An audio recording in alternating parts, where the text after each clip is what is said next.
இங்கே வந்திருக்கின்ற அன்பு சொந்தங்களே, இந்த மேடை ஒரு பல வரலாறுகளை நிரூபித்த மேடை, பல தேர்தல்களை முடிவு செய்த ஒரு மேடை, கள்ளக்குறிச்சி பாராளுமன்ற தொகுதியினுடைய தேர்தல் சூடு பிடித்த ஒரு மேடை.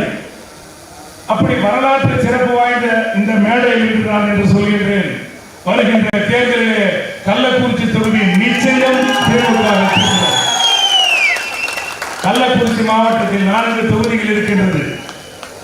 ஒன்று உளுந்தூர்பேட்டை, இரண்டாவதாக சங்கராபுரம், மூன்றாவதாக ரிஷிவந்தியம், நான்காவதாக கள்ளக்குறிச்சி. இந்த 4ம் திமுகவும் அதனுடைய தோழமை கட்சிகளும் நிச்சயம் வெற்றி பெறும். ஆனால் அதிலே முதல் தொகுதி எந்த தொகுதி என்றால் கள்ளக்குறிச்சி தொகுதி தான். அதற்கு நிறைய காரணங்கள் இருக்கின்றது. அதிமுக இருக்கின்ற அன்பு நண்பர்கள் நிறைய பேருக்கு மேடை கிடைச்சிட்டா வாய் சொல் வீரர்களாக வாயில வந்ததெல்லாம் பேசுவாங்க, நாகரிகமற்றவர்கள். நான் கூட இப்ப அவர்களை போன்று தரம் தாழ்ந்து பேச விரும்பவில்லை. ஆனால் நீ எதெல்லாம் எங்களை முடியாதுன்னு சொல்றீங்களோ அதை அத்தனையும் முடிப்பது மட்டும்தான் எங்களுடைய வேலை. கள்ளக்குறிச்சியில் சட்ட மாமேதை அம்பேத்கர் அவர்களுடைய சிலையை திறக்க போனோம். உடனே மனு, அம்பேத்கர் சிலை வைக்கிறதுல உங்களுக்கு என்ன வருத்தம்? ஒரு வெங்கல சிலை வேணும்னு பொதுமக்களுடைய கோரிக்கை. நாங்கள் வெங்கல சிலை வைக்க போகின்றோம். ஆக ஒரு அம்பேத்கருக்கு வெங்கல சிலை வைக்க கூடாது என்று அதில் ஒரு பிரச்சனை. அதற்கு போராட்டம், ஆர்ப்பாட்டம். பரவாயில்லை, இதே சட்டமன்ற உறுப்பினர்கள் சட்டமன்றத்திலே எங்களுக்கு புறநகர் பேருந்து நிலையம் வேணும் என்றெல்லாம் கோரிக்கை வைக்கின்றார்கள். தமிழ்நாட்டினுடைய முதலமைச்சர் அவர்களும் எங்களுடைய பொறுப்பு அமைச்சர்களும் புறநகர் பேருந்து நிலையத்தை அமைத்தால் அங்கே ரகசியமாக கோர்ட்டுக்கு ஸ்டே வாங்க போவாங்க. அதுவும் வெளிப்படையா இல்லை. யாரோ ராமசாமி குப்புசாமின்னு ஒருத்தவங்க பேர்ல போடுவாங்க. கேட்டால் அவர்களுக்கும் எங்கள் இயக்கத்திற்கும் சம்பந்தம் இல்லை என்று சொல்வார்கள். ஆக நேரடியாக நீ களத்திற்கு வராமல் புறமுதுவாக எந்த பணி செய்தாலும் அதில் தொடர்ந்து எங்கள் இயக்கம் வெற்றி பெற்றுக் கொண்டேதான் வருகிறது. அது அம்பேத்கர் சிலையாக இருந்தாலும் சரி, புதிய பேருந்து நிலையமாக இருந்தாலும் சரி, நீங்கள் அதேபோல் உளுந்தூர்பேட்டை பேருந்து நிலையமாக இருந்தாலும் நீ எதற்கெல்லாம் மறைமுகமாக செல்கின்றீர்களோ அத்தனையும் திமுக வெற்றி பெற்றதுதான் இன்றைய வரலாறு. அன்பு சொந்தங்களே, நான் அதிகம் சொல்ல விரும்பல. இந்த மேடையில் இருந்து இன்று ஒரு எச்சரிக்கை விடுக்கிறேன். அதிமுகவை இந்த 4 தொகுதியில் இல்ல, கள்ளக்குறிச்சி தொகுதியில கண்டிப்பா நிச்சயம் தோற்கடிக்கிறோம். நீ யாரை வேணாலும் கேண்டிடேட்டா போடும், யாரை வேண்டுமானாலும் போடட்டும், என் தலைவர் யாரை வேணாலும் அறிவிக்கிட்டோம். வசந்த கார்த்திகை ரிஷிவந்திய முக்கியம் அல்ல, வேற எந்த கட்சியும் முக்கியம் அல்ல. கள்ளக்குறிச்சி தொகுதி தான். கள்ளக்குறிச்சி தொகுதியில் நான் வெற்றி பெற வேண்டும். மாவட்ட செயலர் இல்லையா? மாவட்ட செயலர் இல்லை. நீ மேடையில் பேசுன, வாய்க்கு வந்ததெல்லாம் பேசுன. நான் பேசலாம் விரும்பவே இல்லை.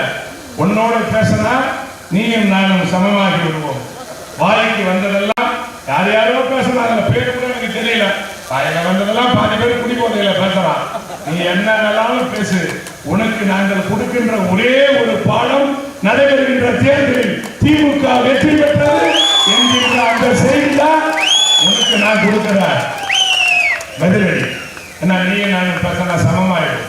இதுக்கு எனக்கு நல்ல அவமானங்கள்லாம் சொல்ல தெரியும், சொல்ல நான் விரும்பவில்லை. ஆகவே வருகின்ற தேர்தலில் திராவிட முன்னேற்ற கழகம் 10 ஆண்டு கால 5 ஆண்டு கால ஆட்சியில், கடந்த 10 ஆண்டு கால ஆட்சியில் இந்த தொகுதியில் நீங்கள் செய்ததை விட 200 மடங்கு 5 ஆண்டு காலத்தில் திராவிட மாடல் ஆட்சியை நாங்கள் செய்திருக்கின்றோம். அதற்கு நீ எந்த கிராமத்துக்கு போனாலும் சரி, ஒவ்வொரு ஊராட்சி முதற்கொண்டு நகராட்சி வரை அத்தனை திட்டங்களையும் செய்து முடித்திருக்கின்றோம். கள்ளக்குறிச்சியிலே பாதாள சாக்கடை திட்டம், அதே போல் சாலை வசதி, நீங்க இப்படி ஒவ்வொரு ஊராட்சியிலும் ஒவ்வொரு பகுதியிலும் எடுத்துக்கொண்டால் அத்தனை திட்டங்களையும் நாங்கள் செய்திருக்கின்றோம். மேடையில் பேசிய ஜாம்பவான்களுக்கு நாங்கள் கொடுக்கின்ற பதிலடி, வந்திருக்கின்ற அன்பு சொந்தங்களே, அவர்கள் பேசியது வசந்த காட்சி இல்ல, திமுக குடும்பங்களை, திமுகவை. அப்ப நம்ம அவங்களை விடலாமா? மானம் ரோசம் உள்ள திமுக வீட்டுக்கு விட்டுறாம முன்னாடி நீ வா, ஓட்டு கேட்க வா.